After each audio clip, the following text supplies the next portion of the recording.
यह कहानी बहुत पुराने समय की है, जब राजकुमार और राजा के दरबारों में मंत्री और सैनिकों की इज्जत थी और लोग अक्सर एक दूसरे की मदद के लिए जंगलों में यात्रा करते थे। इस समय की एक प्रसिद्ध कहानी दो मित्रों की है, जिनका नाम अर्जुन और वीर सिंह था। अर्जुन और वीर सिंह बचपन के दोस्त थे। दोनों के परिवार एक दूसरे के पड़ोसी थे और वे अक्सर एक दूसरे के घर आते जाते रहते थे। अर्जुन एक अच्छे और समझदार लड़के के रूप में जाना जाता था, जो हमेशा अपने कामों में ईमानदारी और मेहनत से लगा रहता था। वीर सिंह हालांकि थोड़ा चंचल था, लेकिन दिल का बहुत अच्छा था और सच्चाई की खोज में रहता था। एक दिन उनके गांव में एक साधु महात्मा आए। वे बहुत प्रसिद्ध थे और उनकी एक बात सुनकर गांव के लोग अपने जीवन को सुधारने की कोशिश करते थे। साधु ने गांव के लोगों से कहा, जो कोई भी इन जंगलों में जाकर उस जादुई फूल को ले आएगा, उसे असाधारण शक्ति मिलेगी। यह फूल जो भी छू लेगा, वह अमर हो जाएगा। यह सुनकर अर्जुन और वीर सिंह दोनों ही बहुत उत्साहित हुए। वे दोनों ने सोचा कि अगर वह इस फूल को ढूंढ लाएंगे, तो उनके जीवन की मुश्किलें खत्म हो जाएंगी। अर्जुन ने कहा, हम दोनों साथ में इस फूल की खोज में निकलते हैं। अर्जुन और वीर सिंह जंगल की ओर चल पड़े। जंगल घना था और रास्ता कठिन था, लेकिन दोनों मित्रों का मनोबल ऊंचा था।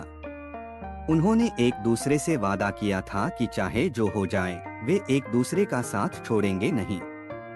रास्ते में कई तरह के खतरनाक जानवर और कठिनाइयां आईं, लेकिन अर्जुन और वीर सिंह ने मिलकर हर समस्या का सामना किया।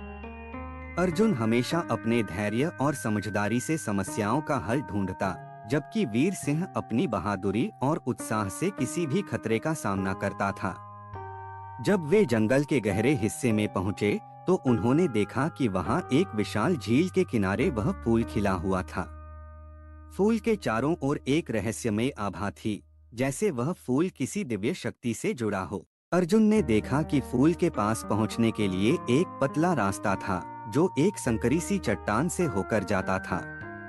पानी के नीचे एक गहरी खाई थी और यदि किसी ने भी सही तरीके से कदम नहीं रखा, तो वह गिर सकता था।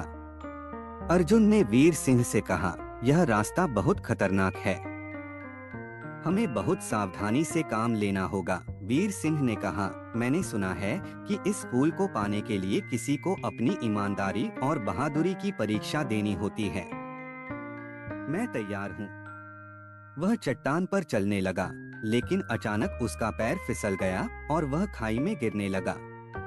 अर्जुन ने तुरंत उसे पकड़ लिया और कहा, वीर, संभल कर चलो, मैं तुम्हें खींच लाता हूँ। वीर सिंह ने कहा, नहीं अर्जुन, तुम अपना रास्ता जारी रखो। यह फूल तुम्हारे लिए है, तुम्हें इसे लेना होगा। अगर मैं मर भी जाऊं तो तुम्हें इसे लेकर वापस आना होगा। अर्जुन ने वीर सिंह को कड़ी मेहनत से वापस चट्टान पर खींच लिया, लेकिन वीर सिंह ने फिर कहा, मुझे अब यह महसूस हो रहा है कि यह फूल मुझे नहीं, बल्कि तुम्हें ही मिलना चाहिए। तुम हमेशा सच्चे दिल से दूसरों की मदद करते हो। तुम में वह शक्ति है जो इस फूल को अपने साथ लेकर जाएगा। अर्जुन को अपने मित्र की बातों में सच्चाई दिखाई दी। उसने फूल को उठाया और वीर सिंह से कहा, हम दोनों इस फूल के योग्य हैं, लेकिन यदि तुम कह रहे हो कि यह तुम्हारे लिए नहीं है, तो मैं इसे ले लूंगा। अर्जुन जब उस फूल को लेने के लिए झुका, तो अचानक एक विशाल ध्वनि हुई। फूल के चारों ओर एक आभा फैल गई और एक आवाज आई, तुम दोनों की सच्ची दोस्ती और ईमानदारी ने इस फूल की असली शक्ति को पहचान लिया। यह फूल किसी को भी अमरता नहीं देता, बल्कि यह उन लोगों को शक्ति देता है जो दिल से अच्छे और सच्चे होते हैं। यह सुनकर अर्जुन और वीर सिंह दोनों चौंके। फूल की असल शक्ति यह थी कि वह सिर्फ अच्छे दिल वाले लोगों को शक्ति देता था, और जो लोग एक दूसरे की मदद करते थे, वे कभी हार नहीं सकते थे। फूल को छूने के बाद अर्जुन और वीर सिंह दोनों के अंदर एक अद्भुत शक्ति आ गई, एक सच्चे दोस्त की मदद करने की शक्ति और जीवन की कठिनाइयों का सामना करने की शक्ति।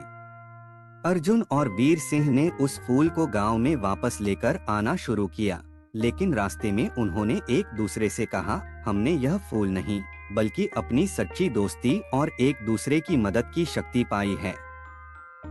यही असली शक्ति है। गांव लौटने पर दोनों मित्रों ने गांव वालों को यह कहानी सुनाई और बताया कि असली शक्ति और अमरता अपने अच्छे कार्यों, मित्रता और ईमानदारी में होती है, न कि किसी जादुई फूल में। यह कहानी हमें यह सिखाती है कि दोस्ती और सच्चाई से बढ़कर कोई शक्ति नहीं होती। हम जो भी कार्य करते हैं, अगर वह ईमानदारी और अच्छाई से किया जाए तो वह हमें न सिर्फ सफलता दिलाता है, बल्कि हम अपने जीवन में सच्ची खुशियों को पा सकते हैं।